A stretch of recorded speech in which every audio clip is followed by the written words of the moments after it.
Cheguei em casa depois de um turno de enfermagem de 26 horas e encontrei uma segunda geladeira na cozinha. A esposa do meu filho disse com desdém: essa é minha. De agora em diante, compre sua própria comida. Ela colocava etiquetas com o nome dela em tudo que eu comprava, esquecendo que eles moravam lá sem pagar um centavo de aluguel. Então, preparei uma surpresa que os fez acordar chorando. Cheguei em casa depois de 26 horas seguidas no hospital. 26 horas salvando vidas, segurando mãos trêmulas, limpando feridas que não eram minhas. Meus pés estavam em chamas dentro daqueles sapatos brancos que um dia foram novos. Minhas costas estavam um nó de dor. Minhas mãos cheiravam a desinfetante e aquele tipo de exaustão que se instala nos ossos quando você já não é mais jovem. Tenho 67 anos. Sou enfermeira. E eu pensava que as partes mais difíceis da minha vida já tinham passado. Eu estava errado. Quando abri a porta da minha cozinha, aquela que eu limpei 1000 vezes, onde preparei todos os jantares de aniversário do meu filho, onde chorei pela morte do meu marido, vi algo que não pertencia ali. Uma geladeira nova, prateada e brilhante, bem ao lado da minha. Fiquei parada na porta, com a bolsa pendurada no ombro, tentando entender.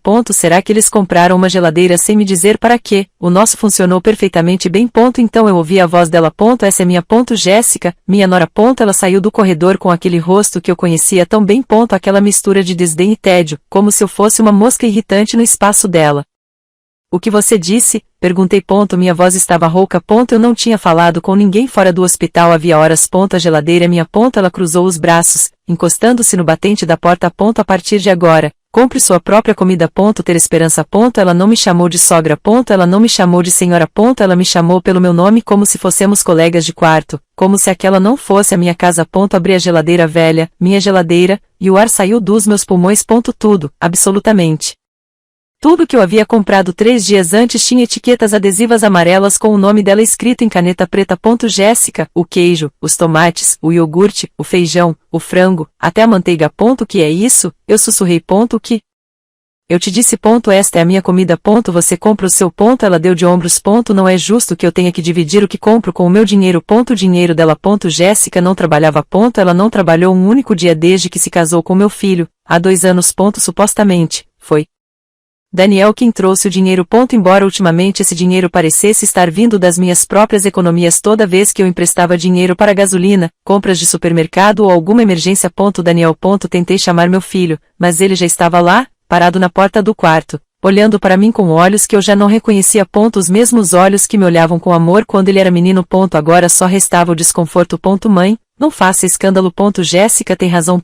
Cada um deve comprar suas próprias coisas. Assim fica mais organizado. Senti o chão se mover sob meus pés. Mas eu comprei isto. Eu paguei pelas compras desta semana. E é por isso que tem o nome dela, certo? Jéssica disse, apontando para os rótulos. Agora todos sabemos a quem pertence cada coisa. É mais fácil. Eu queria gritar. Eu queria arrancar todos os rótulos amarelos e jogá-los na cara dela. Mas eu estava tão cansada, tão terrivelmente cansada. Apenas assenti com a cabeça. Fui para o meu quarto.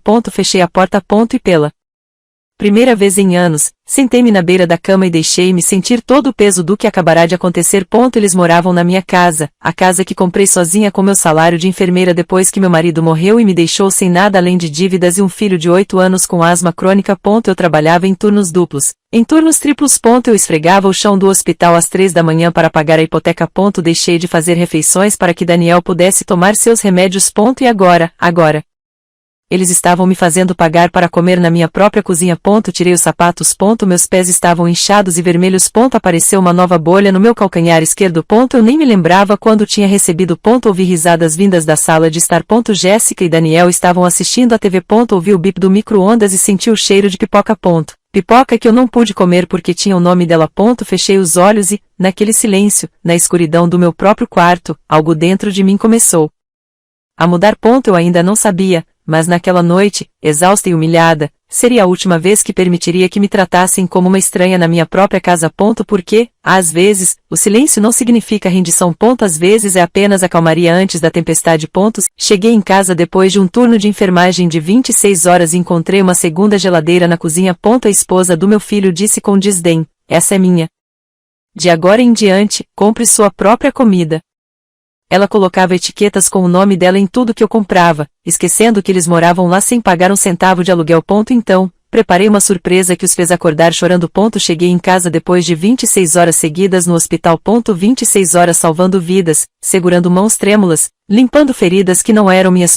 Meus pés estavam em chamas dentro daqueles sapatos brancos que um dia foram novos. Minhas costas estavam um nó de dor. Minhas mãos cheiravam a desinfetante e aquele tipo de exaustão que se instala nos ossos quando você já não é mais jovem. Tenho 67 anos. Sou enfermeira. E eu pensava que as partes mais difíceis da minha vida já tinham passado. Eu estava errado.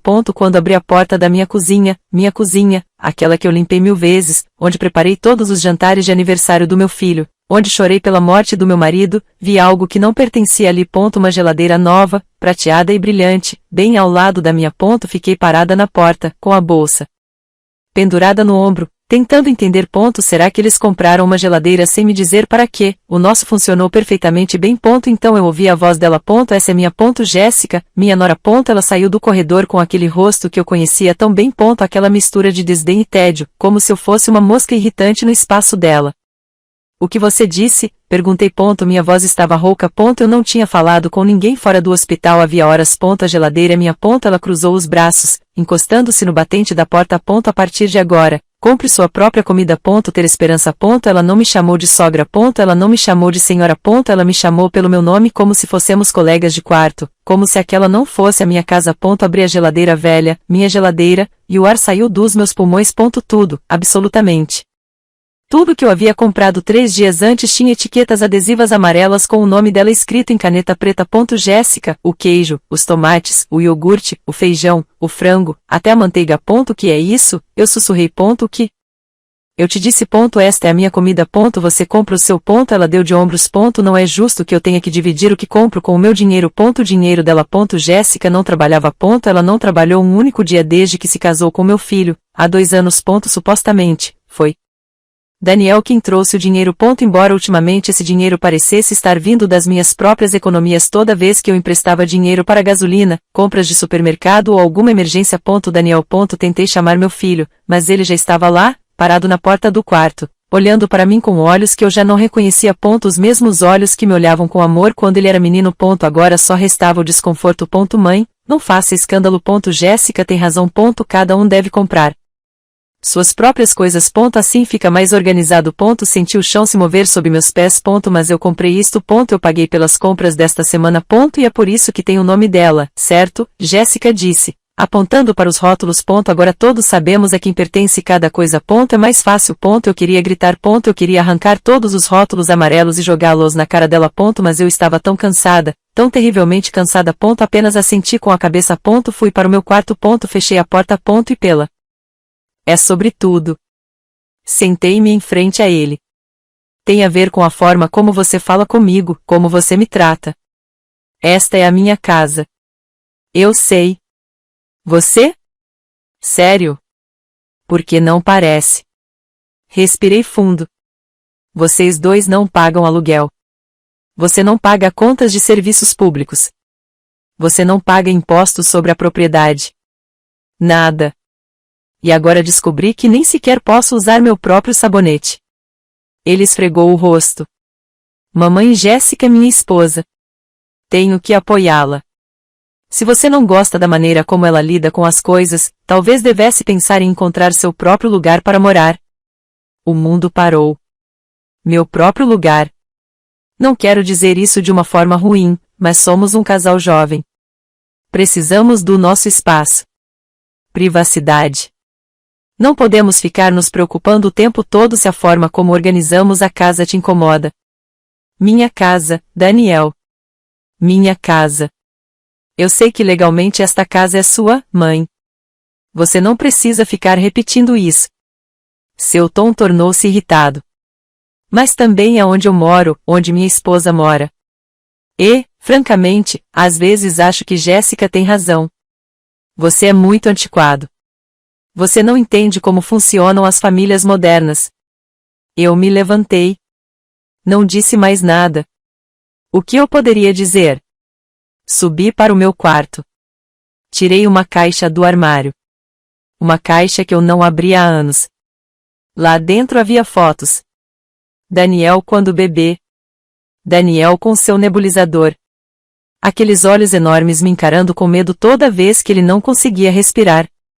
Daniel em sua formatura do ensino fundamental. Na sua primeira comunhão, no hospital, depois da cirurgia que lhe salvou a vida quando tinha 11 anos. A cirurgia que custou $28.000, que paguei vendendo meu carro, fazendo empréstimos e trabalhando em 2 hospitais ao mesmo tempo. Passei os dedos pelas fotos. E pela primeira vez em anos, não senti amor. Senti algo mais frio, mais perigoso. Senti clareza porque meu filho acabará de me dizer para encontrar outro lugar para morar na casa que comprei. Com o dinheiro que ganhei cuidando dos doentes enquanto ele dormia em paz, sabendo que sua mãe nunca o deixaria cair. Guardei as fotos. Naquela noite, Jéssica cozinhou novamente. Desta vez, uma caçarola. O cheiro era como uma facada no meu estômago vazio. Eu não saí do meu quarto. Fiquei ali no escuro, ouvindo suas risadas. E comecei a planejar porque, se 39 anos como enfermeira me ensinaram alguma coisa, foi isso. Você não cura a dor ignorando-a. Você cura isso removendo o que está podre. E algo naquela casa havia apodrecido. Mas o que encontrei 2 dias depois, escondido na gaveta do meu filho, mudaria tudo para sempre. No sábado, decidi limpar. Não porque a casa precisasse, mas porque eu precisava fazer algo com as minhas mãos, algo que me fizesse sentir que ainda tinha controle sobre alguma parte da minha própria vida. Jéssica e Daniel disseram que tinham saído para ver algumas coisas para o apartamento. Não perguntei qual era o apartamento. Não perguntei mais nada. Comecei pela sala de estar e depois pelo banheiro.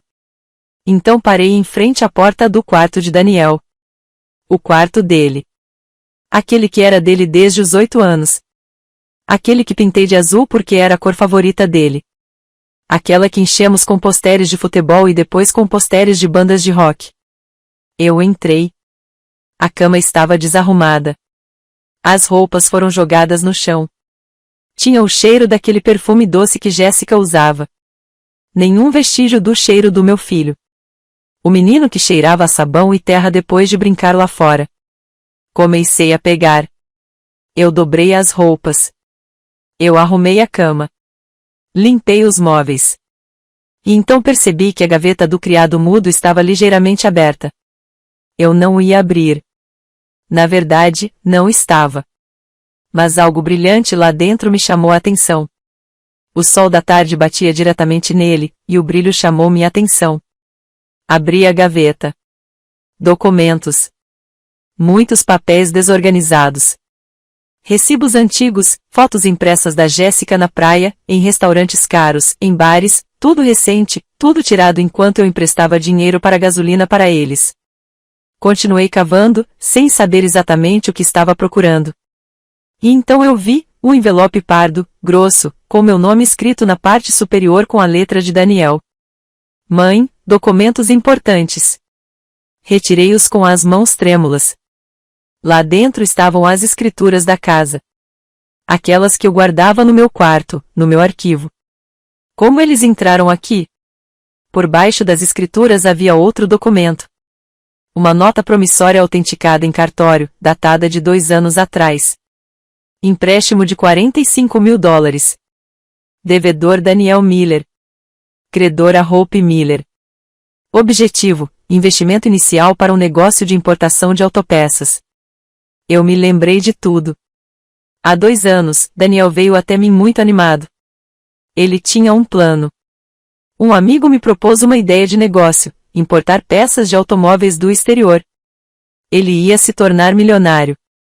Ele só precisava de $45.000 para começar. Eu tinha esse dinheiro. Eu o guardei por 10 anos. Era para minha aposentadoria, para quando eu não pudesse mais trabalhar.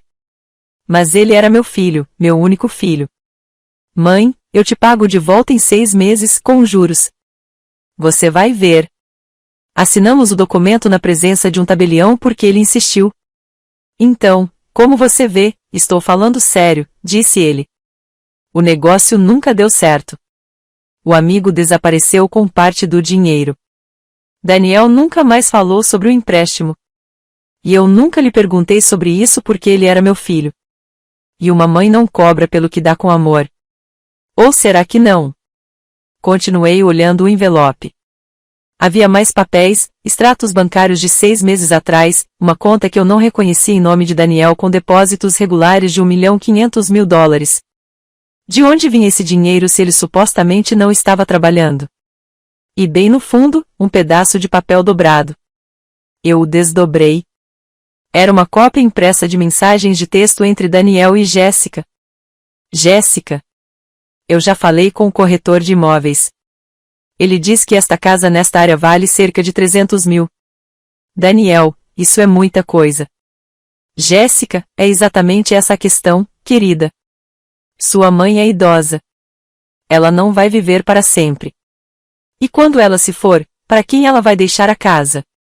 Daniel, eu. Sou filho único. Jéssica, exatamente. Mas por que esperar? Convença-a a vendê-lo. Diremos a ela que é para que ela possa se mudar para um lugar menor e mais fácil de administrar. Ela guarda 100 mil.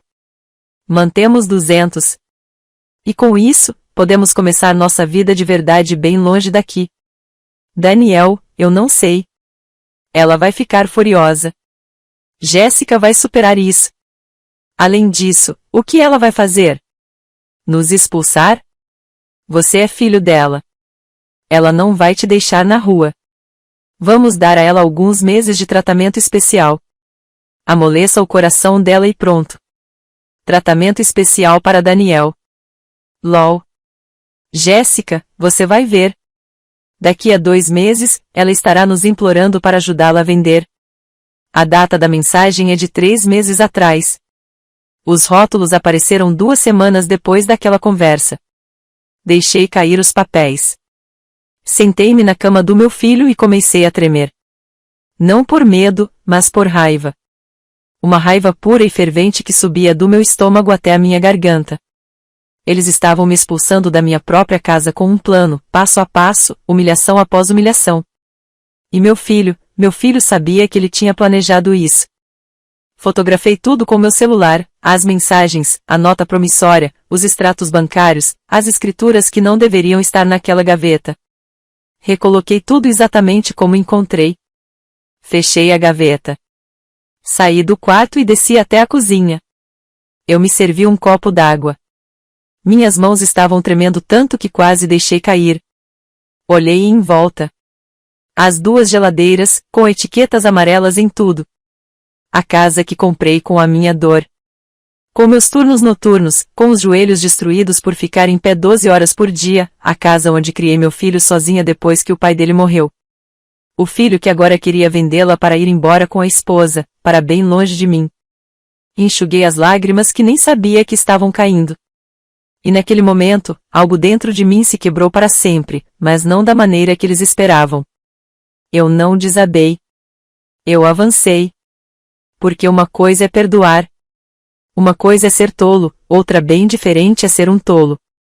E eu já tinha sido tolo por tempo suficiente. Peguei meu celular. Pesquisei na internet. Advogado especializado em despejos em Chicago. Vários nomes surgiram. Eu escolhi um. Sr. Ernest Miller. Boas avaliações. Escritório perto do centro da cidade. Disquei o número. Uma secretária atendeu. Escritório de Advocacia Miller. Boa tarde. Boa tarde. Minha voz soou firme. Surpreendentemente firme. Preciso de uma consulta urgente. Quero despejar alguém da minha propriedade. É um inquilino?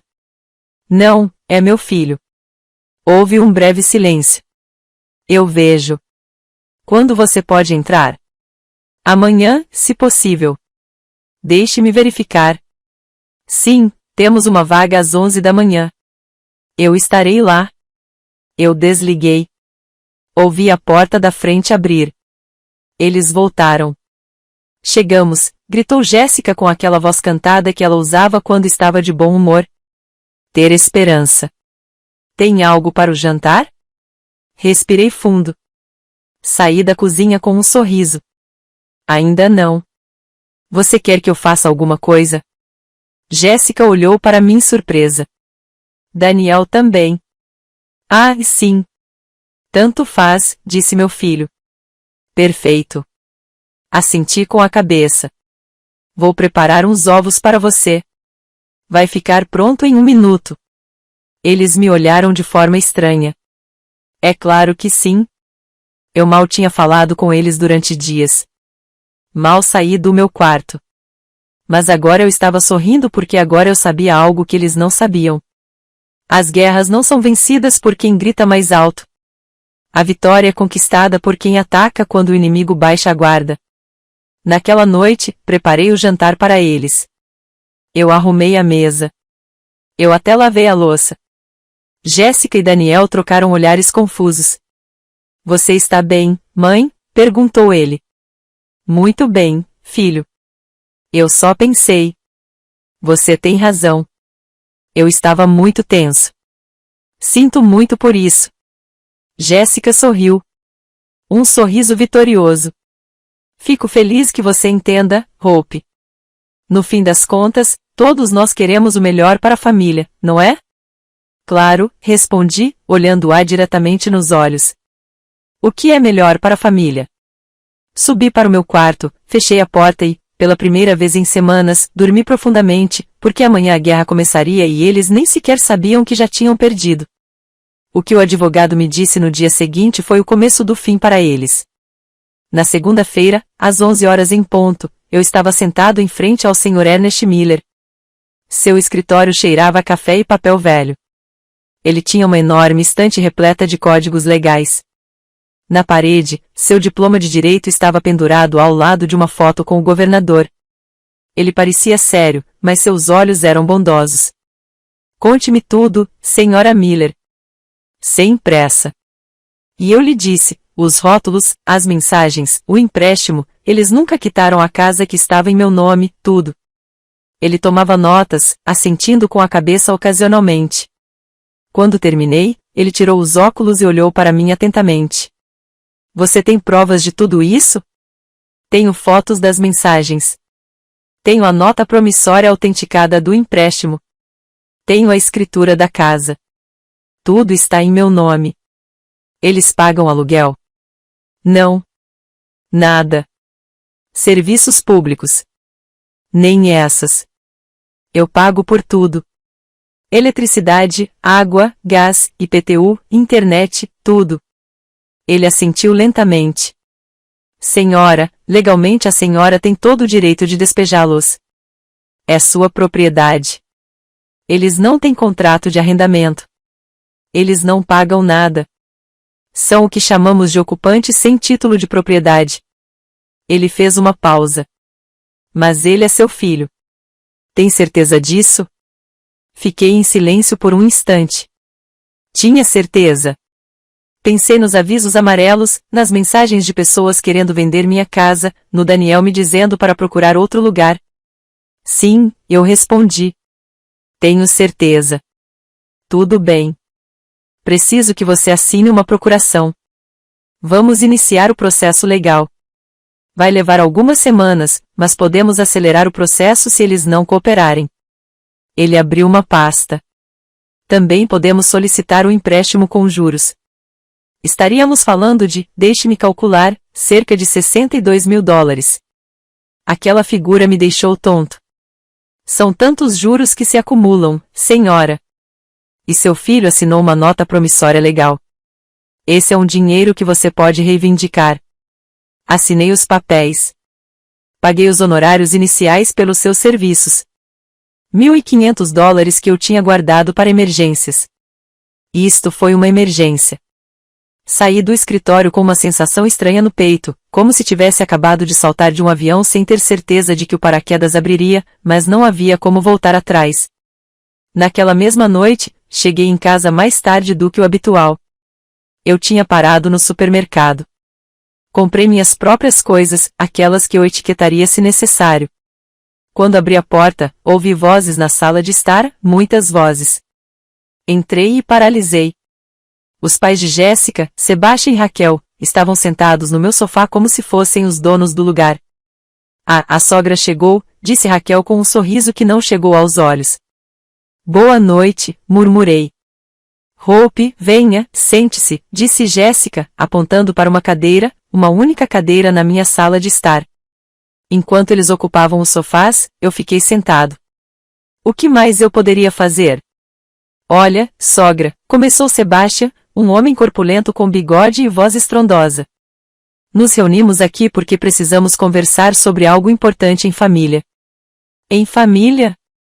Jéssica nos contou sobre a situação, continuou ele. E nós entendemos que é difícil para você, mas você precisa ser razoável. Razoável em relação a quê? Perguntei.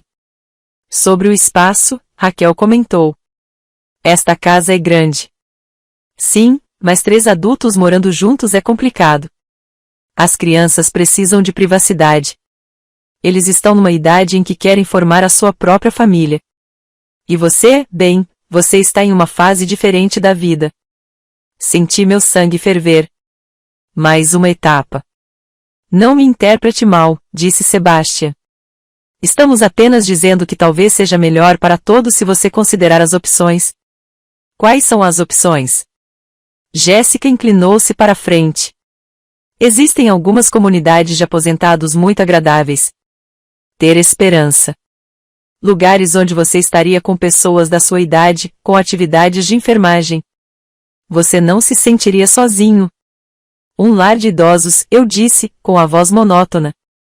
Não é um lar de idosos, acrescentou Daniel rapidamente.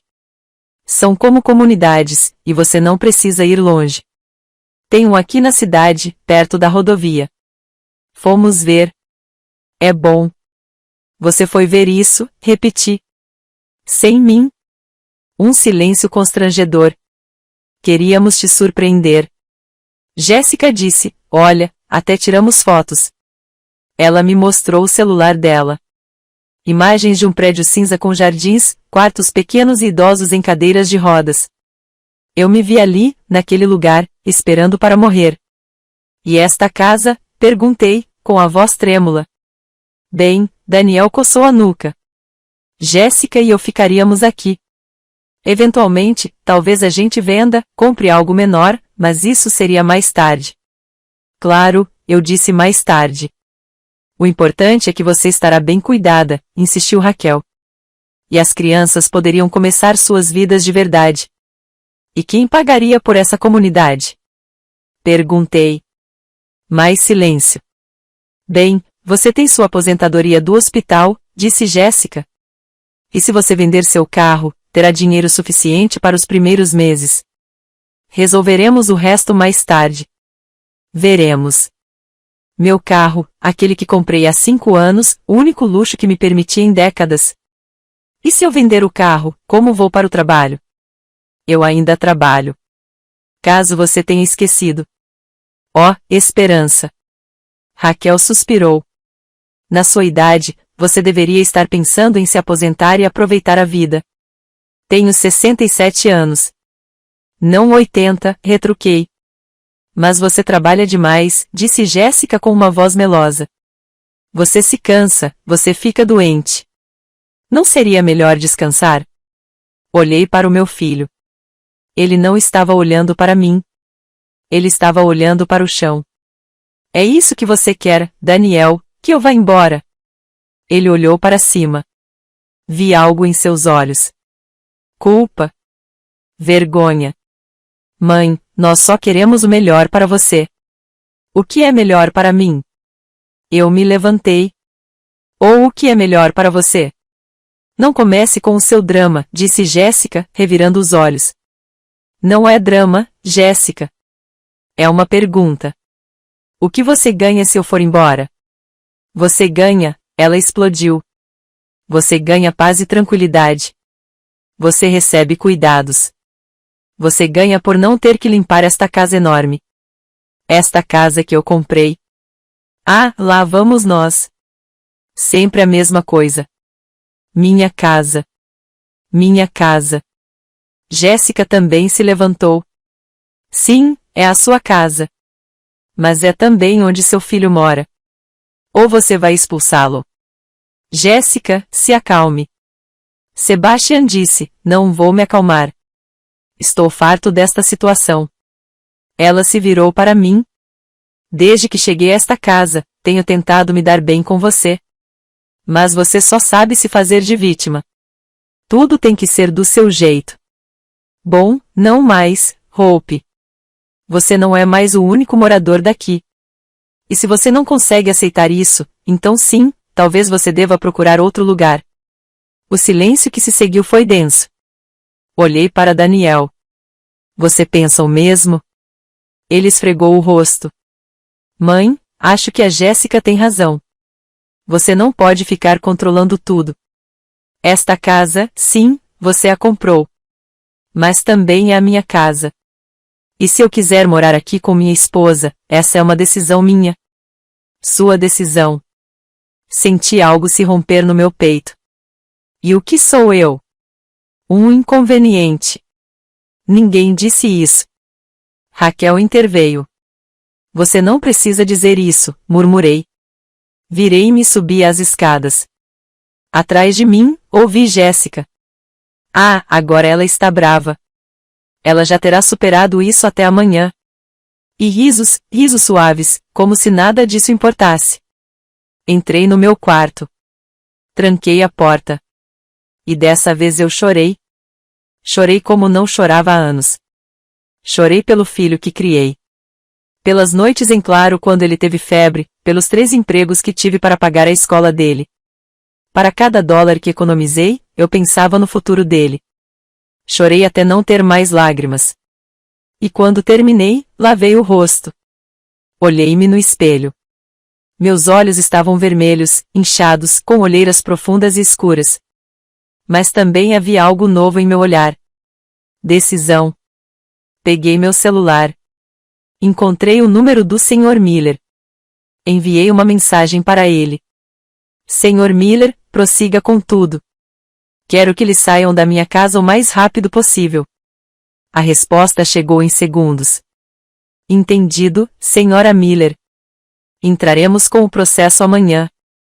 Guardei o telefone. Deitei-me, antes de adormecer, sussurrei na escuridão. Perdoe-me, Daniel, mas não posso mais salvá-lo de si mesmo. O que aconteceu 3 dias depois faria com que Jéssica parasse de sorrir para sempre. Os dias seguintes foram estranhos. Eu agi normalmente, até demais. Eu cumprimentava as pessoas pela manhã. Preparei meu café da manhã sem reclamar dos rótulos. Fui trabalhar. Eu voltei. Eu me tranquei no meu quarto. Jéssica estava confusa. Eu a vi me olhando várias vezes com uma expressão de desagrado, como se estivesse tentando descobrir o que havia mudado. Daniel simplesmente me evitou. Ele saiu mais cedo.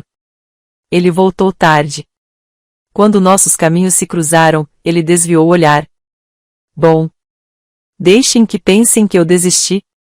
Que pensem que eu aceitei meu destino como uma velha chata que logo irá tranquilamente para um asilo. Mas à noite, enquanto eles dormiam, eu trabalhava. Eu assisti. Eu ouvi. Eu investiguei. Descobri a rotina deles. Jéssica levantou-se ao meio-dia. Ela tomou um banho. No meu banheiro principal, que agora tinha uma fechadura do lado de fora. E ela saía, às vezes para o salão de cabeleireiro, às vezes para tomar um café com as amigas. Ela voltou com sacolas de compras. Zara, Bershka, marcas que eu nunca poderia comprar para mim. Daniel saiu cedo, supostamente para procurar emprego, mas voltou com cheiro de cerveja e cigarro, e com os olhos vermelhos. Numa terça-feira à noite, enquanto eles assistiam a um filme na sala de estar, entrei novamente no quarto deles. Dessa vez eu sabia exatamente o que estava procurando. Verifiquei a gaveta das fronhas. Revirei as roupas. Nada. Olhei debaixo da cama. Caixas de sapatos. Abri-os um por um. Na terceira, encontrei o que precisava. Extratos bancários atualizados até o mês passado. Depósitos regulares de $1.800 a cada 15 dias. De onde vinha isso? Continuei procurando. Havia recibos de bares, de restaurantes caros e um do Hotel Marriott. O hotel? Por que eles precisariam de um hotel se moravam aqui? E então eu vi um envelope lacrado. Eu abri. Dentro havia um folheto de uma imobiliária. Apartamentos na planta, em um bairro sofisticado, a partir de $280 mil. Um dos apartamentos estava circulado com marcador vermelho, era um apartamento de 3 quartos, avaliado em $320 mil. Na última página, com a letra de Jéssica, consta a venda da casa da senhora idosa por aproximadamente 300 mil, menos 80 mil para ela, restando 2,2 milhões, mais um empréstimo bancário de 1 milhão, totalizando 3,2 milhões. Perfeito. Para mim, serão 80 mil dólares da minha casa de 300 mil dólares. A matemática da minha própria traição escrita com caneta vermelha. Fotografei tudo. Os extratos bancários, o folheto, os recibos do hotel. Coloquei tudo de volta exatamente onde estava. Saí da sala. Eles ainda estavam na sala de estar. Ouvi Jéssica rindo de alguma coisa no filme. Subi para o meu quarto. Baixei as fotos para o meu laptop. Fiz backup deles na nuvem. E então eu fiz algo que nunca pensei que faria. Escrevi para Patrícia. Patrícia era minha colega no hospital. Tínhamos trabalhado juntos durante 15 anos. Ela conhecia Daniel desde que ele era criança. Ela o viu crescer. Patty, preciso de um favor. Você conhece alguém que possa investigar a origem de alguns depósitos bancários? Ela respondeu em minutos. Meu primo é contador. Ele trabalha para a Receita Federal. O que você precisa? Preciso saber se meu filho está declarando essa renda e de onde ela vem. Envie-me os detalhes. Eu te aviso amanhã. Enviei ela fotos dos extratos bancários. Na manhã seguinte, Patrícia me ligou durante meu intervalo no hospital. Espero que seu filho esteja em apuros. O que você descobriu? Esses depósitos provêm de uma empresa de fachada, utilizada para emissão de faturas fraudulentas. É fraude fiscal. Se a Receita Federal descobrir, ele enfrentará uma multa enorme, talvez até pena de prisão. Meu sangue gelou. Cadeia? Isso é uma esperança genuína. Seu filho está recebendo dinheiro sujo. Alguém está usando-o para lavar dinheiro ou sonegar impostos. E ele é quem vai pagar se isso der errado. Como você sabe que ele sabe? Porque ele assina os recibos. Ele tem uma conta bancária para onde o dinheiro é depositado.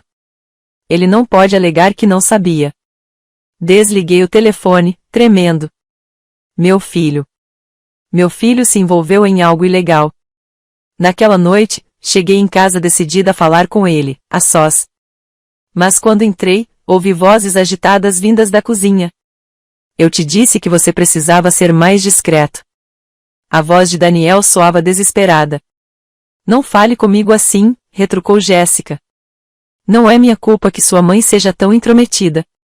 O que aconteceu? Perguntou Daniel. Nada. É só que eu a vi olhando meu celular outro dia. Tenho certeza disso. Quando fui ao banheiro, meu celular estava em uma posição diferente. Você é paranoico. Não sou paranoico. Aquela velha sabe de alguma coisa. Eu consigo sentir isso. Silêncio. O que ela poderia saber? Daniel perguntou. Mas sua voz parecia nervosa. Não sei, mas precisamos acelerar as coisas. Fale com ela. Convença-a a vender a casa agora ou a transferi-la para você. Algo. Quanto mais tempo isso demorar, mais arriscado se torna.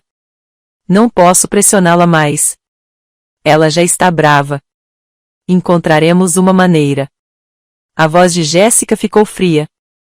Porque se isso não der certo, Daniel, eu vou embora. Eu não vim para cá para morar com a sua mãe para sempre. Vim porque você me prometeu uma vida e viagens para conhecer apartamentos, e até agora tudo que tenho são etiquetas em uma cozinha que nem é minha. Eu te amo, Geis. Você sabe que o amor não paga as contas. Dinheiro sim. Afastar-me da porta foi como recuar antes que eles pudessem me ver. Subi para o meu quarto com o coração acelerado. Agora eu tinha todas as peças. O dinheiro ilegal, os planos de vender a casa, a pressão para que eu fosse embora. Estava tudo interligado. Peguei meu laptop, abri um novo documento e comecei a escrever uma linha do tempo com datas, com evidências, com fotos, cada humilhação, cada mentira, cada advertência. Passei a noite inteira fazendo isso, organizando minha defesa como se fosse um caso no hospital, sistematizando a dor.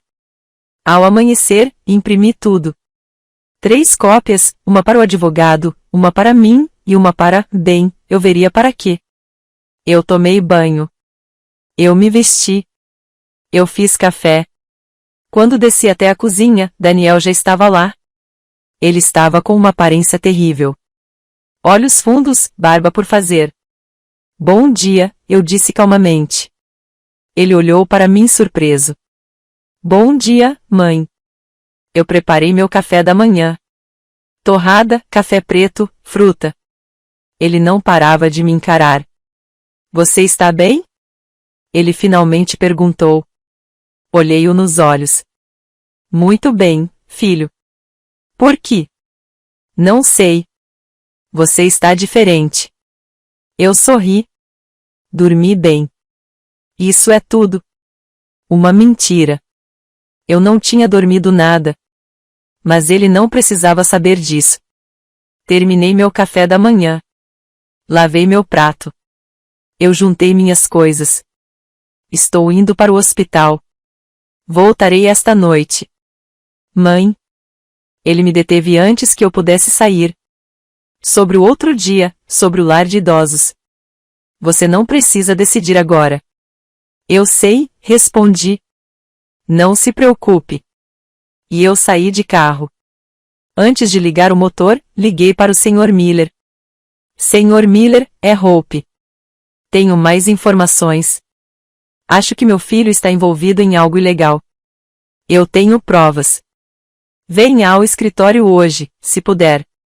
Estou a caminho. Eu desliguei. Liguei o carro e, enquanto dirigia pelas ruas de Chicago com o sol da manhã no rosto, senti algo que não sentia há meses. Poder. Porque eu já não era mais a velha tola que tolerava tudo por amor. Agora eu era a leoa protegendo o que era dela. E ninguém conseguiria expulsar essa leoa de sua toca. Mas o que estava prestes a acontecer não só os faria sair da minha casa, como os faria ajoelhar-se diante de mim. Na quinta-feira, voltei de um turno de 14 horas. Tinha sido brutal. 2 códigos azuis. Um paciente que não sobreviveu. Uma família chorando em meus braços, perguntando-me por que Deus a havia levado.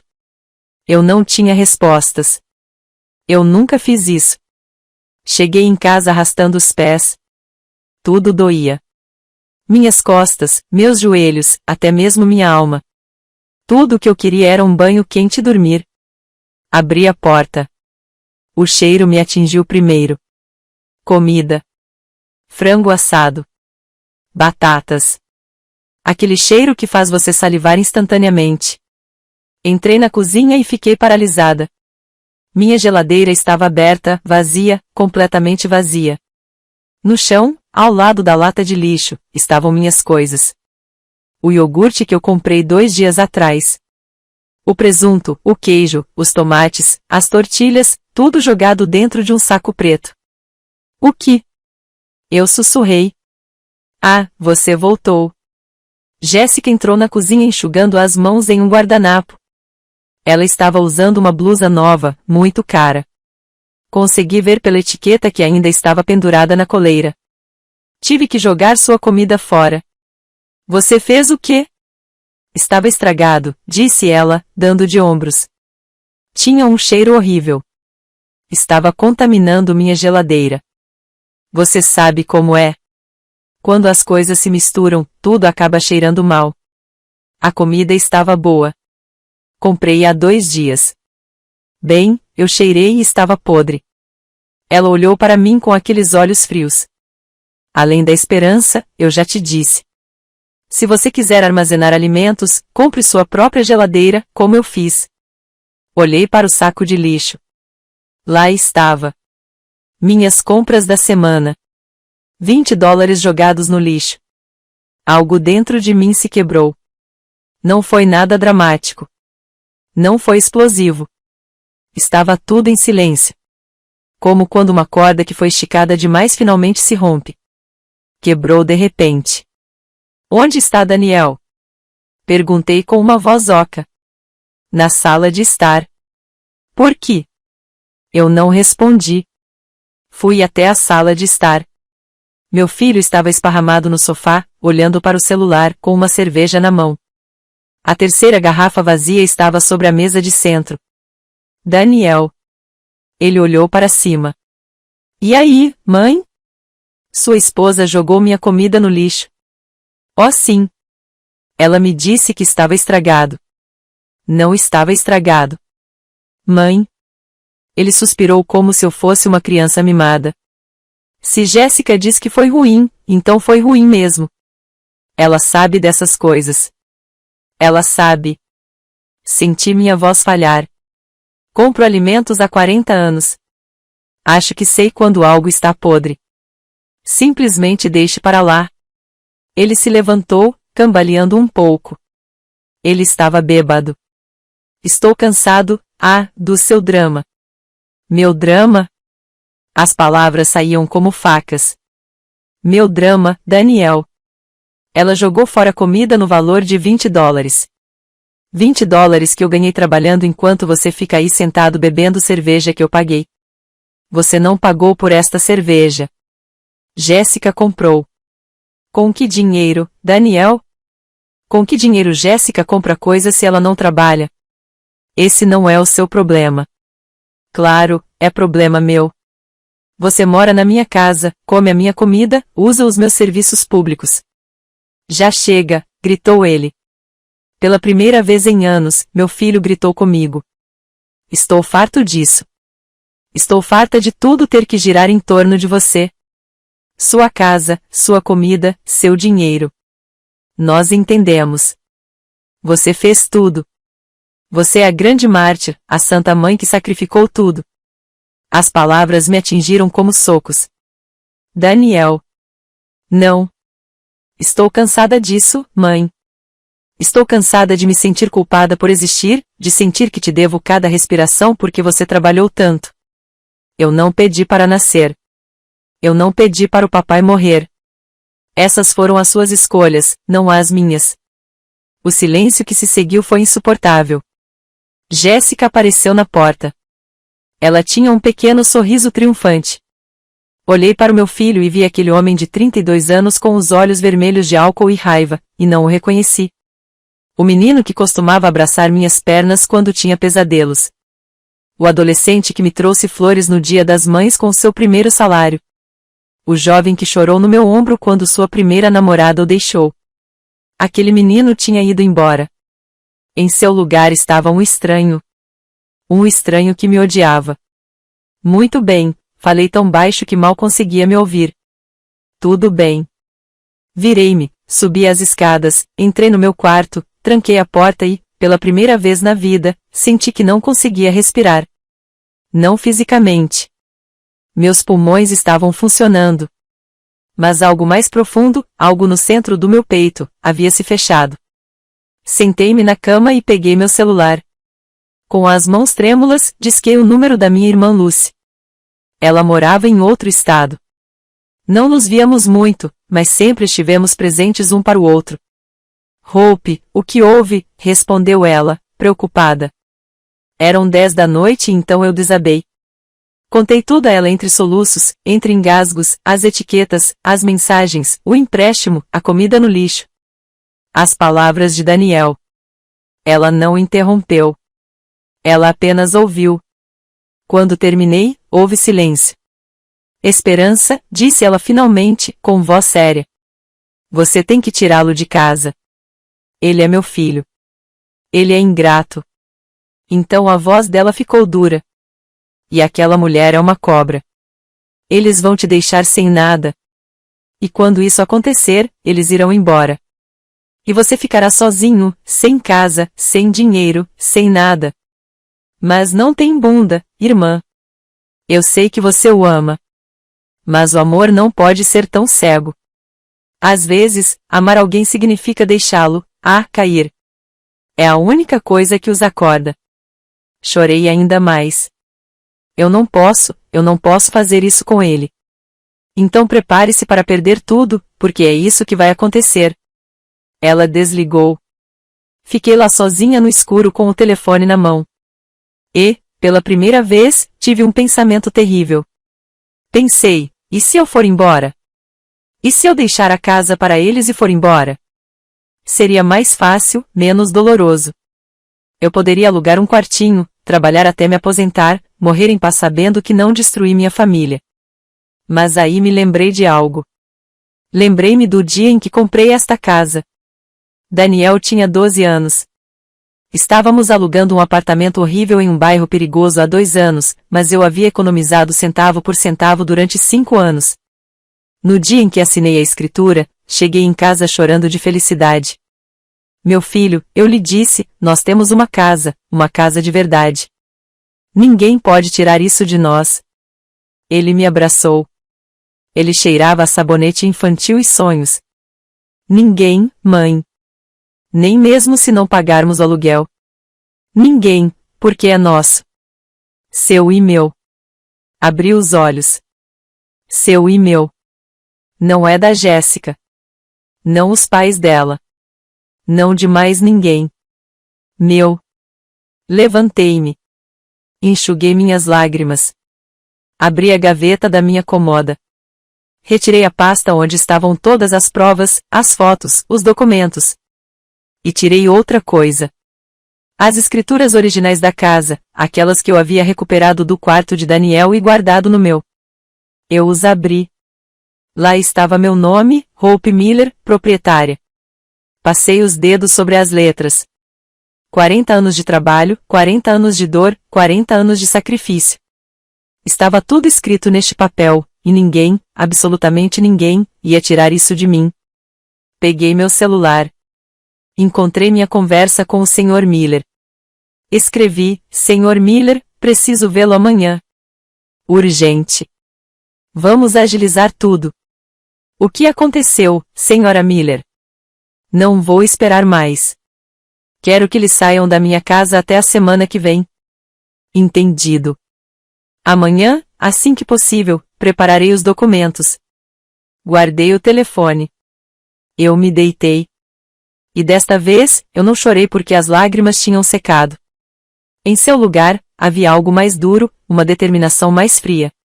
Meu filho achou que eu era fraca, que eu ia desistir. Mas ele se esqueceu de algo.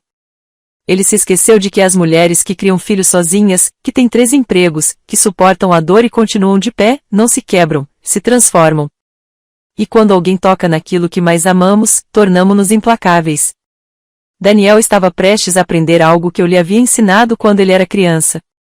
Toda ação tem uma consequência, e as dele estavam prestes a chegar. O que eu fiz no sábado de manhã fez com que Jéssica perdesse aquele sorriso para sempre. Na sexta-feira, às 8 horas da manhã, eu estava sentado em frente ao Sr. Miller. Dessa vez, eu não estava tremendo. Eu não estava chorando. Eu estava firme como uma rocha. Sra. Miller, eu já preparei tudo. Ele colocou vários documentos sobre a mesa. Aqui está o aviso de despejo. Segue o processo judicial referente ao empréstimo não pago. $62.000 com juros. E então ele tirou outro papel. Trata-se de um processo por danos morais e uso indevido de propriedade. Estimamos um custo adicional de $15.000. Danos morais? Perguntei. Você sofreu abuso psicológico em sua própria casa. Humilhações sistemáticas. Isso tem valor legal. Ele olhou para mim seriamente. Se levarmos isso ao tribunal, poderemos ganhar ainda mais. Mas aviso-vos, será um processo longo, doloroso e público. Quanto tempo? 6 meses? Talvez 1 ano? Balancei a cabeça negativamente. Eu não tenho 1 ano. Preciso que eles saiam daqui agora. Então temos outra opção. Ele recostou-se na cadeira. Nós os confrontamos. Mostramos-lhes todas as provas. Deixamos claro que ou eles saem pacificamente ou os destruímos legalmente. Com as provas que você tem, especialmente o dinheiro ilegal, seu filho pode ir para a cadeia. A palavra prisão me atingiu em cheio. Não quero que ele vá para a cadeia. Eu sei, mas ele não precisa saber disso. O Sr. Miller inclinou-se para a frente. O medo pode ser mais eficaz do que qualquer julgamento.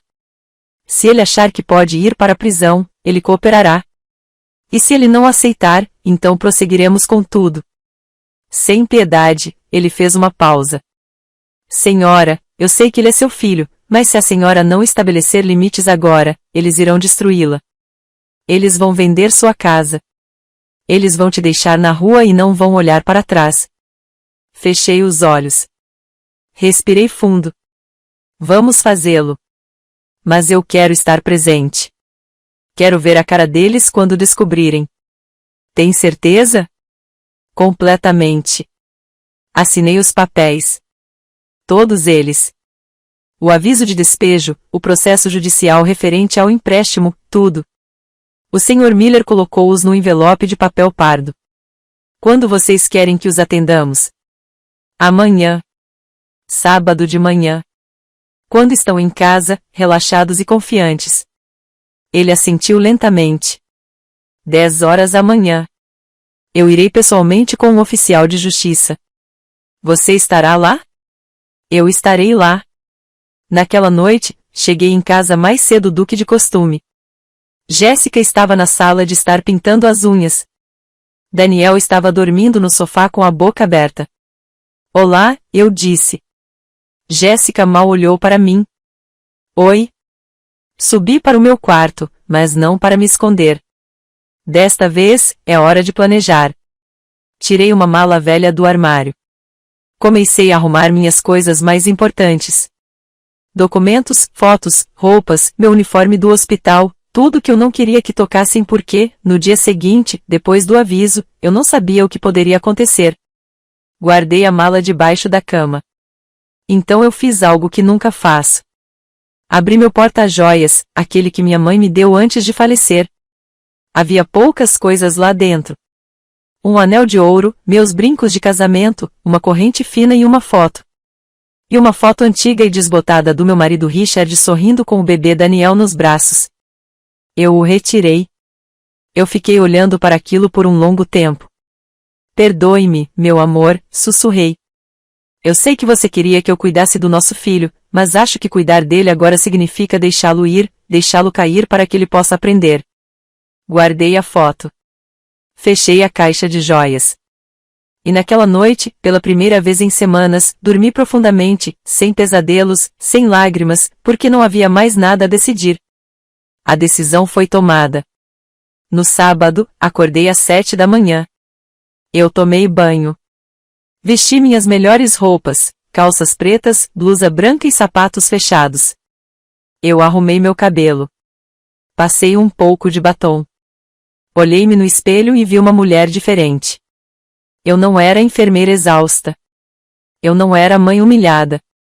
Eu era Hope Miller, dona desta casa. Uma mulher que criou um filho sozinha. Uma mulher que salvou vidas. Uma mulher que não ia mais ser pisoteada. Desci até a cozinha. Eu fiz café. Eu fiz ovos mexidos.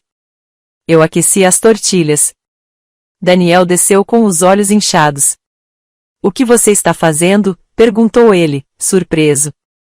Estou preparando o café da manhã. Quer um pouco? Sim, eu o servi. Ele comeu em silêncio, olhando para mim de soslaio. Jéssica desceu meia hora depois. Ela vestia um roupão de seda rosa e tinha o rosto limpo, sem maquiagem.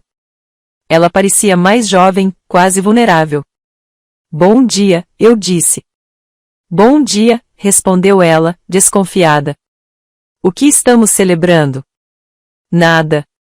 Eu só queria preparar um bom café da manhã. Eu também a servi. Sente-se. Ela sentou-se, mas não tocou na comida. O que você quer, Hope? Não quer nada? Posso preparar o café da manhã para você? Você pode, mas é estranho. Você mal falou conosco nas últimas semanas, e agora é isso. Eu sorri. Talvez eu esteja simplesmente cansado de lutar. Daniel e Jéssica trocaram olhares. Às 9h30, meu telefone tocou. Era o Sr. Miller. Senhora, estamos chegando. Perfeito. Eu vou abrir a porta. Eu desliguei. Que é aquele? Daniel perguntou. Ninguém importante. Eu me levantei. Eu atendo a porta. Estou aguardando uma entrega. Fui até a porta. Eu abri. Lá estavam eles. O Sr. Miller, de terno cinza, e um homem mais jovem com uma pasta. O oficial de justiça. Bom dia, Sra. Miller. Bom dia. Por favor, entre. Eles entraram. Daniel saiu da cozinha. Quem é você? Ele perguntou. O advogado falou com uma voz clara e profissional. Bom dia. Eu sou Ernest Miller, advogado. Estou aqui para notificar Daniel Miller e Jessica Miller sobre uma queixa judicial apresentada pela Sra. Hope Miller. O silêncio que se seguiu foi absoluto. Jessica apareceu na porta da cozinha. Um processo judicial. O que você está falando? O oficial de justiça retirou os documentos de sua pasta. Daniel Miller, fica por meio deste notificado o despejo imediato do imóvel localizado no endereço 847 Juarez Avenue. Segundo, um processo judicial por inadimplência de um empréstimo documentado perante um tabelião, no valor total devido de $62 mil. 3. Um processo por danos morais e uso indevido de propriedade privada. Valor estimado, $15 mil. Daniel empalideceu. Mãe, o que é isso? Esse? Eu disse em tom firme. É o fim? Jéssica arrancou os papéis das mãos do oficial de justiça. Isso é uma loucura. Você não pode nos processar. Somos a sua família. Família? Repeti a palavra como se fosse veneno. A família que colocava etiquetas na minha própria comida. A família que planejou vender minha casa sem meu conhecimento. A família que jogou fora $20 em comida minha. Mãe, espere. Daniel deu um passo em minha direção. Podemos conversar. Você não precisa fazer isso. Não há mais nada a discutir, Daniel. Vocês tiveram meses para conversar. Você teve 1000 chances de me tratar como sua mãe, e escolheu me tratar como lixo. Isso não é verdade. Eu te amo. Você me ama. O riso que me escapou foi amargo. Você me amava tanto que pediu à sua esposa para me convencer a vender minha casa. Você me amava tanto que me disse para encontrar outro lugar para morar. Você me amou tanto que gritou dizendo que não pediu para nascer. Ele ficou em silêncio. O advogado prosseguiu, o senhor tem 72 horas para desocupar o imóvel. Caso não o faça voluntariamente, daremos início ao processo de despejo judicial. Além disso, o Sr. Miller tem 30 dias para responder à ação judicial referente ao empréstimo. Caso contrário, procederemos à penhora de bens. Não temos para onde ir, gritou Jéssica. Esse não é o problema do meu cliente, respondeu o advogado friamente. Você tem família. Você tem opções. Mas você não tem mais o direito de estar aqui. Você é um monstro. Jéssica cuspiu em mim. Uma velha amargurada que não suporta ver o filho feliz. Olhei-a diretamente nos olhos. Não, eu sou uma mulher que não permite mais ser pisoteada na própria casa. Eu me virei. Subi as escadas. Atrás de mim, ouvi gritos, pedidos, por favor. Fechei a porta do meu quarto. Sentei-me na cama. E respirei. Pela primeira vez em meses, eu respirei de verdade. Porque o peso que eu carregava há tanto tempo finalmente foi aliviado. Eu não era mais vítima deles. Eu era o juiz deles. Mas o que encontrei à minha porta 3 horas depois me fez duvidar de tudo. 3 horas depois da saída do advogado, tudo ficou em silêncio. Um silêncio denso e perigoso. Fiquei no meu quarto, ouvindo, esperando. Ouvi passos apressados, portas batendo, Jéssica chorando, Daniel falando ao telefone com voz desesperada e, depois, nada. Espiei pela janela. O carro ainda estava na entrada da garagem. Eles não tinham ido embora. Desci as escadas com cuidado. A sala de estar estava vazia. A cozinha também. Então eu vi algo na porta da geladeira. Um bilhete escrito à mão por Daniel. Mãe, Nós fomos à casa dos pais da Jéssica. Voltaremos amanhã para conversar. Por favor, reconsidere. Somos uma família. Não faça isso. Eu rasguei o bilhete. Eu amassei. Joguei no lixo. Família. Como era fácil usar essa palavra quando lhe convinha. Passei o resto do sábado limpando. Retirando todas as etiquetas amarelas, uma a uma, com raiva e satisfação. Cada etiqueta que arranquei foi um pedaço de dignidade que recuperei. Limpei a geladeira da Jéssica. Eu esvaziei completamente. Joguei toda a comida dela no lixo. Senti um prazer sombrio ao fazer isso. Agora você sabe como é, pensei. Naquela noite, dormi com a porta trancada. O domingo amanheceu nublado e cinzento. Levantei cedo. Eu fiz café. Sentei-me na cozinha à espera. Eu sabia que eles voltariam. E eu estava certo. Às 10 da manhã, ouvi os ruídos do carro e a porta se abrindo. Eles entraram. Daniel, Jéssica e os pais dela, os 4 juntos. Sebastian chegou em primeiro lugar, com o rosto vermelho de raiva. Onde ela está? Ele gritou. Estou bem aqui, eu disse, saindo da cozinha. Ele me viu e avançou em minha direção, apontando o dedo. Quem você pensa que é para processar minha filha? Eu sou o dono desta casa, e sua filha é uma abusadora. Minha filha não é abusadora. Você é quem não consegue se dar bem com as pessoas. Sebastian, eu disse com uma calma que nem sabia que tinha. Sua filha colocou etiquetas na minha própria comida, na minha própria casa. Ela jogou minha comida no lixo. Ela me tratou como lixo. E você? Você me disse para ir para um asilo para que eles pudessem ficar com a minha casa. Ninguém disse isso. Raquel interveio. Claro que sim. Aqui nesta sala de estar, há 2 semanas, estávamos procurando opções para o seu próprio bem. Para o meu bem. Repeti. Vender minha casa é para o meu bem, me colocar em um asilo e me deixar com migalhas é para o meu bem. Aquela casa vale 300 mil, gritou Jéssica. Não íamos deixar vocês sem nada. Ah! Assenti com a cabeça. Você ia me deixar 80 mil, como dizia o bilhete que encontrei, aquele em que você calculava quanto sobraria depois de vender minha casa. Ela ficou em silêncio. Qual nota? Perguntou Daniel. A nota que sua esposa escreveu em um folheto de um apartamento onde ela planejava roubar 220 mil dólares da minha própria casa. Não é roubo, murmurou Jéssica. Íamos lhe dar a sua parte. Minha parte. A raiva subiu-me à garganta. Minha parte da minha casa. Você está se ouvindo? Sebastian se colocou entre nós. Olha, senhora Miller, eu sei que a senhora está chateada, mas podemos resolver isso sem advogados, sem drama, como pessoas civilizadas. Não quero mais consertar nada. Não seja teimoso, gritou ele. Se isso for parar na justiça, todos perdem. Eu não.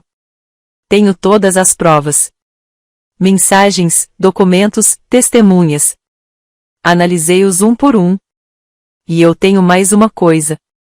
Algo que descobri esta semana. Daniel empalideceu. Mãe, não faça isso. Seu filho, eu disse, olhando para Sebastian, está recebendo dinheiro ilegal. Depósitos de uma empresa de fachada. Fraude fiscal. Se a Receita Federal descobrir, ele vai para a cadeia. O silêncio era absoluto. Isso é mentira, disse Jéssica, mas sua voz estava trêmula. Não é mentira. Tenho os extratos bancários. Um contador já os analisou.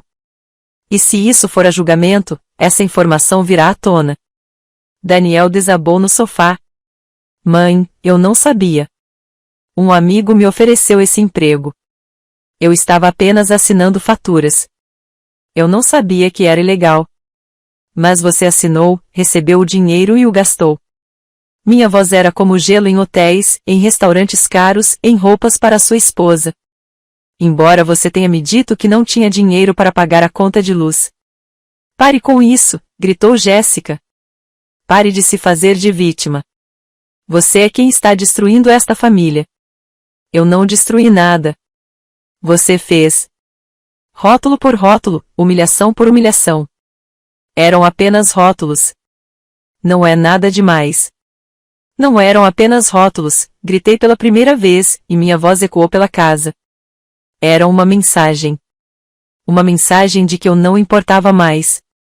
Que na minha própria casa eu era um estranho.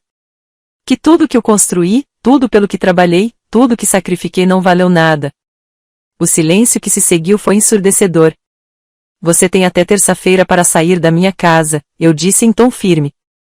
Se você não fizer isso, a polícia virá, o xerife, e eles o removerão à força, deixando todos os seus pertences na rua para os vizinhos verem. Mãe, por favor. Daniel ajoelhou-se diante de mim, com lágrimas escorrendo pelo rosto. Por favor, não faça isso. Sou seu filho, seu único filho. Ao vê-lo daquele jeito, algo se quebrou dentro de mim. Mas eu não recuei. Precisamente porque você é meu filho, Daniel. Porque eu te amo, preciso fazer isso. Eu me ajoelhei para ficar na altura dele. Passei a sua vida inteira te protegendo de suas doenças, de suas dívidas, de seus erros, e tudo o que consegui fazer foi te convencer de que sempre haveria alguém para resolver seus problemas. Isso não é verdade. Sim, é verdade, e você sabe disso. Enxuguei uma lágrima de sua bochecha. Você tem 32 anos. Você não trabalha. Você vive de esmolas. Sua esposa não trabalha. E você estava planejando vender minha casa para continuar vivendo sem responsabilidades. Que tipo de vida é essa? Aquela que poderíamos ter tido? Não, aquela que eu permiti que você tivesse. Mas isso acabou. Eu me levantei. Está na hora de você amadurecer, filho. E se isso significar perder você, eu aceito. Você é um monstro. Jéssica gritou. Não, eu sou uma mãe que não vai mais se deixar usar. Sebastian deu um passo à frente. Isso ainda não acabou. Vamos contratar um advogado. Vamos lutar. Perfeito, respondi. Meu advogado está esperando por você, mas estou lhe avisando. A cada dia que você passar aqui depois de terça-feira, vou processá-lo por danos e prejuízos. $100 por dia, mais os $62.000 do empréstimo, mais os $15.000 por danos morais. Faça as contas. Você não tem coração, sussurrou Raquel.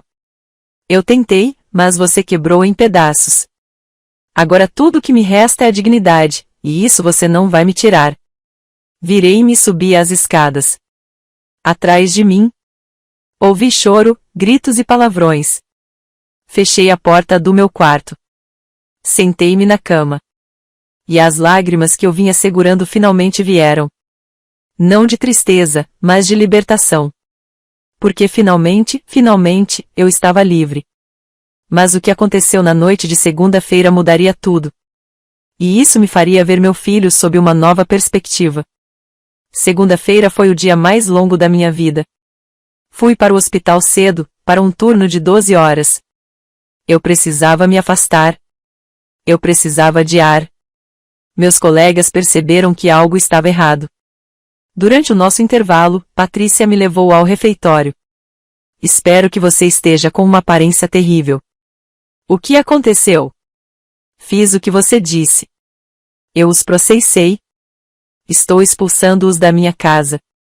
Ela me abraçou. Você fez a coisa certa. Então por que me sinto tão mal? Porque ele é seu filho. E mesmo que ele tenha te magoado, ele ainda é seu filho. Ela apertou minhas mãos. Mas lembre-se, às vezes deixar alguém cair é a única maneira de essa pessoa aprender a se levantar sozinha. Cheguei em casa às 20 horas. O carro de Daniel não estava lá. Abri a porta com o coração acelerado. A casa estava silenciosa, mas algo estava diferente. Entrei na sala de estar. Caixas, caixas por toda parte, roupas dobradas, objetos dobrados embrulhados em jornal. Eles estavam arrumando as malas. Subi as escadas. A porta do quarto de Daniel estava aberta. Jéssica estava lá, arrumando roupas em uma mala. Ela me viu e parou. Feliz, disse ela com voz monótona. Estamos indo embora. Era isso que você queria? Eu queria respeito. Não era pedir demais. Respeito? Ela soltou uma risada amarga. Você sabe o que? Você tem razão. Estamos indo embora. E sabe de mais uma coisa? Vou levar seu filho para bem longe de você. Daniel toma suas próprias decisões. Oh, sério? Ela cruzou os braços. Não tenha tanta certeza, pois eu o valorizo. Eu acredito nele. Ao contrário de você, que só lembra de tudo o que fez por ele como se fosse uma dívida eterna. As palavras dela me atingiram em cheio. Eu nunca o fiz sentir isso. Claro que sim. Toda vez que você fala. Eu trabalhei. Eu paguei. Eu fiz um sacrifício. Você sabe o que isso causa a uma pessoa? Isso faz com que elas sintam que nunca serão suficientes. Que eles jamais poderão te retribuir pelo que você fez. Permaneci em silêncio. É por isso que ele bebe. É por isso que ele não consegue arrumar emprego. Porque ele tem tanto medo de desapontar a grande Hope Miller, a mulher que fez tudo sozinha, que prefere nem tentar. Isso não é verdade. É sim. E, no fundo, você sabe disso. Mas é mais fácil me culpar, me fazer de vilã, quando a verdade é que você o manteve assim, dependente, inútil. Porque se ele crescesse, não precisaria mais de você. E você precisa ser necessário. Senti o chão se mover sob meus pés. Saia da minha casa, sussurrei com prazer. Ela saiu da sala, esbarrando no meu ombro ao passar. Fiquei ali parada no corredor, respirando com dificuldade. Ela estava certa? Tudo isso foi culpa minha? Desci as escadas como um zumbi. Entrei na cozinha. Sentei-me à mesa e, de repente, ouvi a porta da frente abrir. Era Daniel. Ele entrou sozinho, sem Jéssica. Seus olhos estavam vermelhos. Mãe, preciso falar com você. Não há nada a agradar. Sua voz embargou. Só me escute. 5 minutos. Assenti com a cabeça sem olhar para ele. Ele sentou-se à minha frente. Você tem razão em tudo, disse ele. Tudo. Sou inútil, ingrato, um filho péssimo. Eu sei. Eu não respondi. Jéssica me deixou há uma hora. Ela me disse que se eu não te convencesse a desistir do processo, ela iria embora. Eu disse a ela que não podia pedir que você fizesse isso e ela foi embora. Ele enxugou os olhos. Os pais dela vieram buscá-la. Ela me disse para ligar para ela quando eu crescesse e me tornasse um homem de verdade. Senti uma satisfação amarga. Desculpe. Sinto muito, continuou ele. Desculpe por ser tão fraco, tão covarde. Desculpe por ter gritado com você que eu não pedi para nascer. Foi a coisa mais horrível que eu já disse na minha vida. Lágrimas começaram a escorrer pelo meu rosto. Mãe, eu pedi para nascer porque ter você como mãe era a melhor coisa que poderia ter me acontecido e eu estraguei tudo. Daniel, não, deixe-me terminar. Ele respirou fundo. Eu sabia que aquele dinheiro das faturas estava errado. No início não, mas depois sim. E eu continuei fazendo isso porque era fácil, porque dava para ganhar dinheiro rápido e porque Jéssica queria as coisas. E eu queria que ela me visse como alguém bem-sucedido. Filho, vou devolver o dinheiro. Não sei como, mas vou fazer. E eu vou sair da sua casa. Não porque você esteja me forçando, mas porque é a coisa certa a fazer. Porque eu preciso aprender a me virar sozinha. Ele olhou nos meus olhos. Mas você me deixaria ficar por uma semana, só uma, para procurar emprego, para encontrar um quarto, e depois eu vou embora? Eu queria dizer que não, que era tarde demais, que o estrago já estava feito, mas ele era meu filho e, apesar de tudo, ele ainda era meu filho. Uma semana. Eu disse, mas pelas minhas regras, sejam elas quais forem, nada de álcool. Você procura emprego todos os dias. Você me paga alguma coisa pelo quarto, mesmo que sejam só $50. E você vai à terapia. Terapia? Sim. Porque Jéssica estava certa em uma coisa.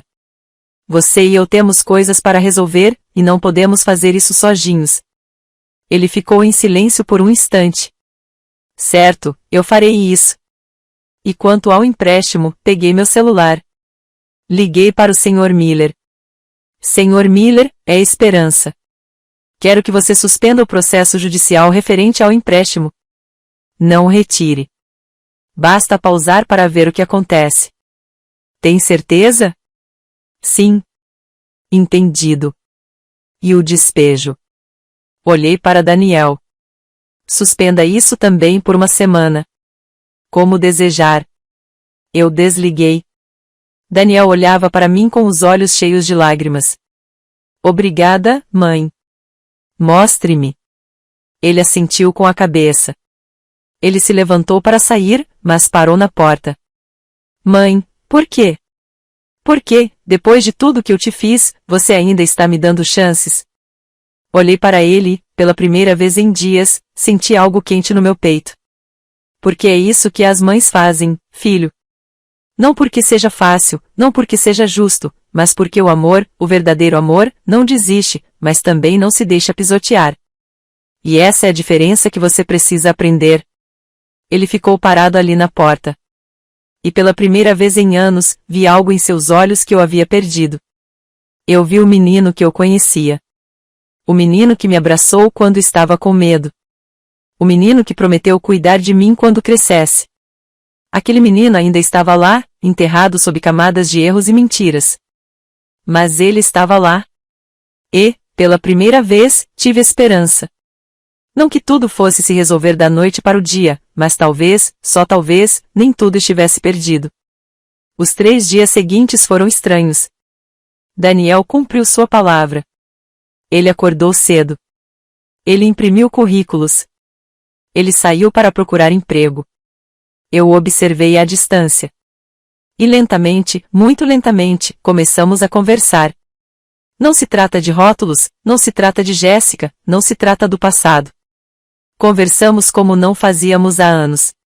Na quinta-feira, ele voltou para casa com boas notícias. Mãe, consegui um emprego em uma loja de ferragens. Não é muito, mas é um começo. Senti orgulho. Genuinamente orgulhoso. Que ótimo, filho.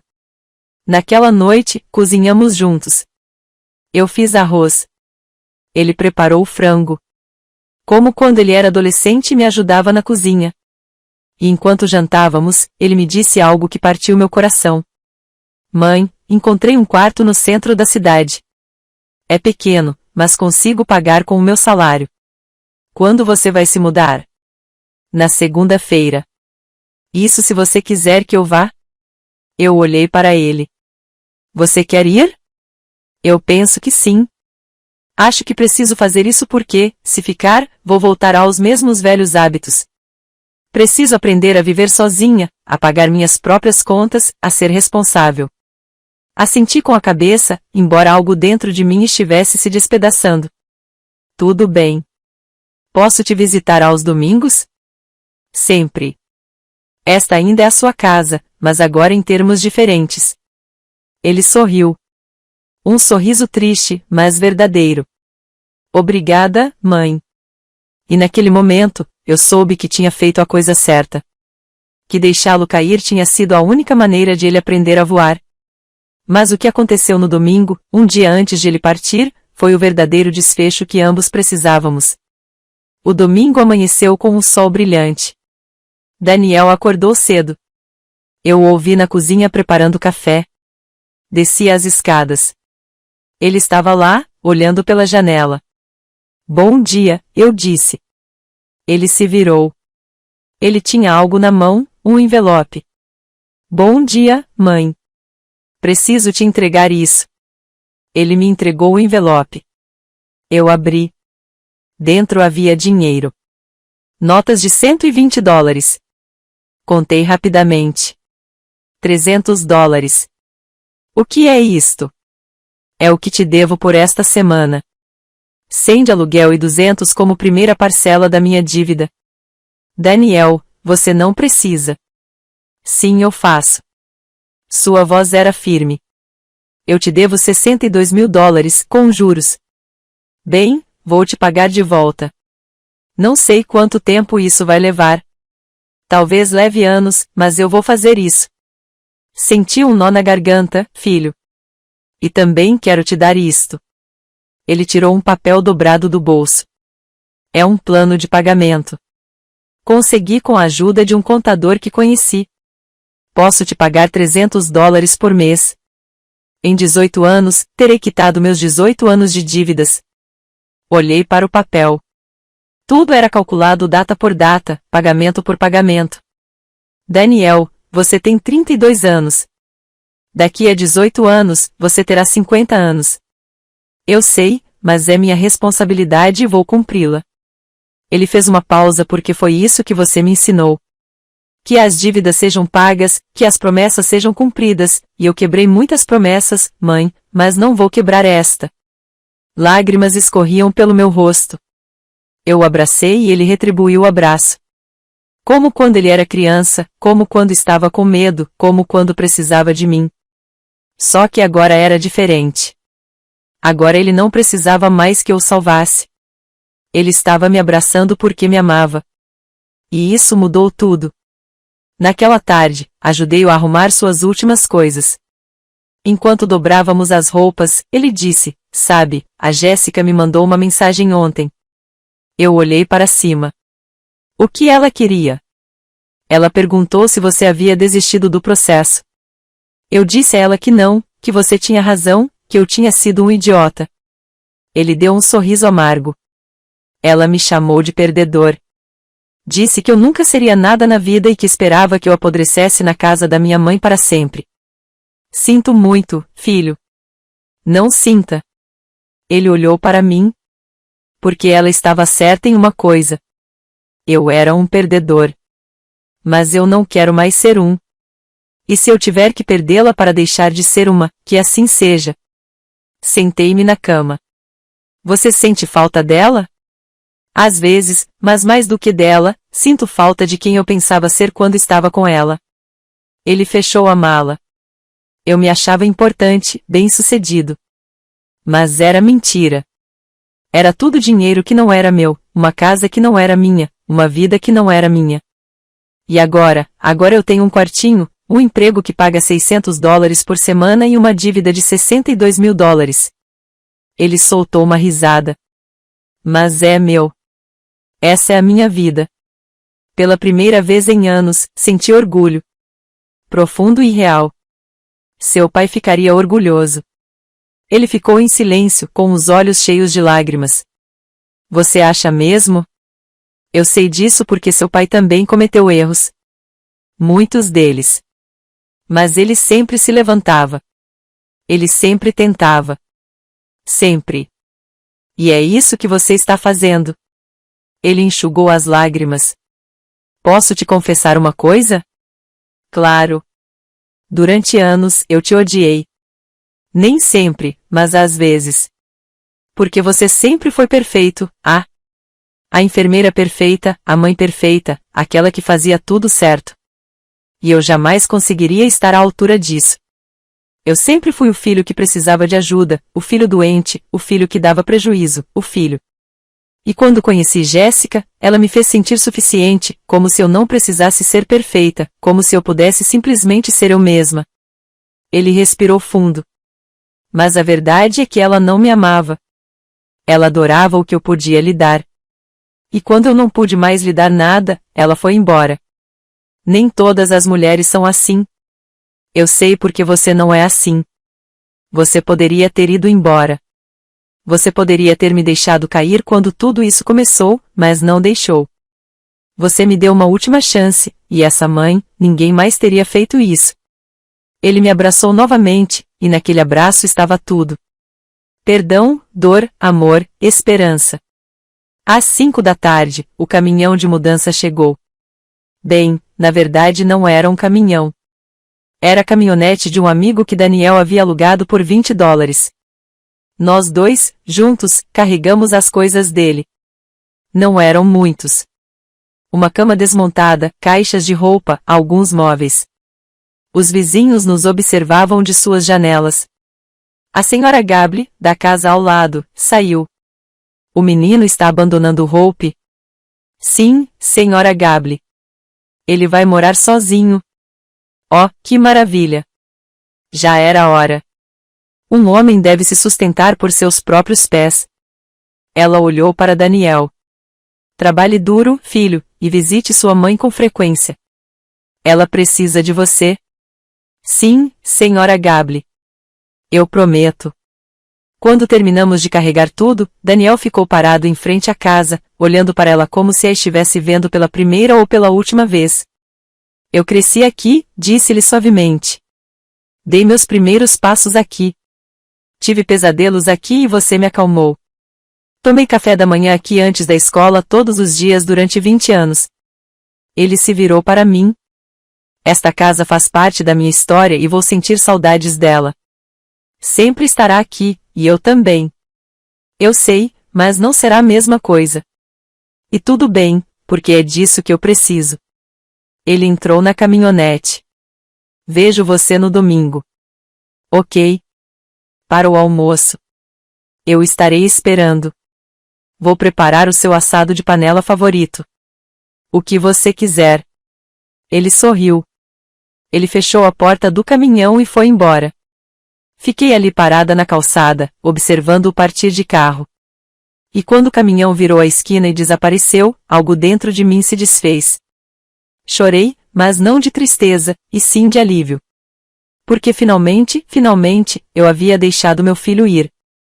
Não porque eu não o amasse, mas porque amá-lo significava deixá-lo crescer. Mesmo que doesse, mesmo que me deixasse sozinha.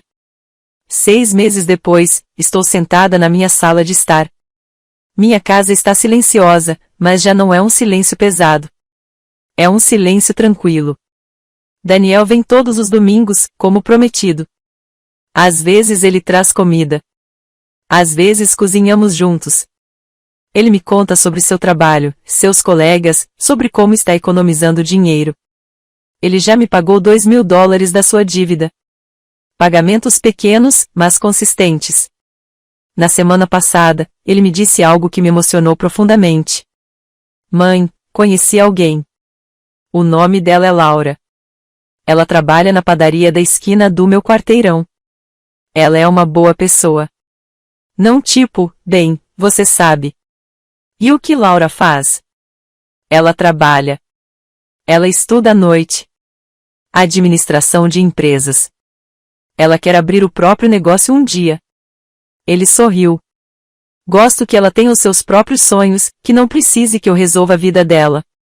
Eu gostaria de conhecê-la. Eu a trarei em breve, mas devagar. Estou fazendo tudo com calma agora. E isso me deu mais alegria do que qualquer outra coisa. Jéssica tentou voltar há 3 meses. Ela apareceu na porta chorando, dizendo que tinha cometido um erro, que amava Daniel e que ele deveria perdoá-la. Mas Daniel disse-lhe algo que nunca esquecerei. Não tenho nada a perdoar. Você me ensinou algo importante. Você me ensinou que o amor não se resume a rótulos na geladeira. Não se trata de ficar com alguém porque é confortável. É escolher, todos os dias, estar presente. E você não me escolheu. Você escolheu minha casa, meu dinheiro, meu conforto. E quando isso acabou, você acabou também. Então, obrigado. Mas não, ela saiu chorando. E Daniel voltou para dentro de casa. Ele me abraçou. Obrigado por não me deixar cair na mesma armadilha. Eu não fiz nada. Você conseguiu sozinho, ah? Não, eu fiz isso porque você me ensinou da maneira mais difícil, com processos judiciais, com dor. Mas você me ensinou. Hoje é domingo. Preparei o assado de panela favorito do Daniel. Convidei também Patrícia e minha irmã Lucy, que vieram de outro estado. Daniel chegou acompanhado de Laura, uma linda garota de olhos expressivos e sorriso tímido. Mãe, está a Laura. É um prazer conhecê-la, senhora. Daniel me contou muita coisa sobre você. Espero que coisas boas aconteçam. Só coisas boas, disse ela com sinceridade. Ele me contou como você o salvou. Não apenas quando ele era criança. Agora também. Eu não o salvei. Ele se salvou sozinho. Daniel olhou para mim. Não, mãe. Você me salvou ao me deixar cair. Foi o choque que eu precisava para acordar. Comemos juntos. Nós rimos. Conversamos. E naquela mesa, rodeada pelo meu filho, que finalmente tinha encontrado o seu caminho, senti algo que não sentia há anos. Paz. Não porque tudo estivesse perfeito, mas porque finalmente eu tinha feito a coisa certa. Eu amava meu filho o suficiente para não salvá-lo mais. E nesse ato de amor exigente, de amor que dói, mas cura, eu o salvei de verdade. Naquela noite, depois que todos foram embora, sentei-me na minha sala de estar. Olhei em volta. Não havia mais etiquetas amarelas. A tensão havia desaparecido. Não havia mais ódio. Havia apenas uma casa. Minha casa. A casa que comprei com o meu trabalho árduo. A casa que defendi com minha dignidade. E percebi algo. A verdadeira riqueza não está naquilo que você possui. Está naquilo que você não permite que lhe tirem. Sua dignidade, seu respeito, seu amor próprio. Ninguém pode tirar isso de você a menos que você permita. E eu nunca mais ia deixar que isso acontecesse. Se esta história tocou seu coração, deixe um comentário dizendo de onde você está assistindo. Dê um like se você acredita que, às vezes, amar é deixar ir e inscreva-se para continuar ouvindo histórias reais de mulheres que não desistiram diante da injustiça, incluindo histórias sobre idosos. Porque a verdadeira força não está em suportar tudo. Consiste em saber quando dizer basta e levantar-se repetidamente até que sua dignidade seja recuperada. O fim.